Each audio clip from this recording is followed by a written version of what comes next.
මේ මගේ ඉස්සර තිබ්බ පෙනුම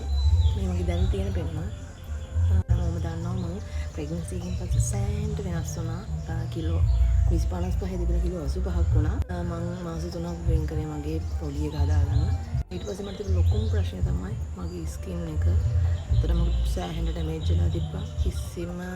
මම ප්‍රෙග්නන්සි කාලේ කිසිම ක්‍රීම් එකක්වත් කිසිම දෙයක් යූස් කරේ නැහැ මම ඉතින් හෙව්වා හොඳ ක්‍රීම් එකක් ඒකට මට ඕනේ සුදු වෙන්න මම දන්න අය දන්නවා මගේ ස්කින් එක සුදු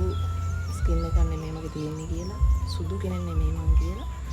මට ඕනේ ග්ලෝ අප් එකක් ගන්න විතරයි මට ඊට පස්සේ හම්බුණා ක්‍රිස්ටල් ග්ලෝ නයිට් ක්‍රීම් එකයි බොඩි ක්‍රීම් එකයි මට අවශ්‍ය වුණේ ග්ලෝ අප් එකක් විතරයි ඒ වුණාට මගේ ස්කින් එක යෙලෝ මේ ක්‍රීම් එකේ මම highly recommend කරනවා මේ ක්‍රීම් එක මොකද මගේ තිබ්බ ස්කින් එක මේ තත්තර ගන්න පුළුවන් වුණේ මේ ක්‍රීම් එක නිසා මම දැන් hair oil එකකුත් යූස් කරනවා මේ දවස්වල මම අනිවාර්යෙන් ඒකේ රිවිව් එකක් කරන්න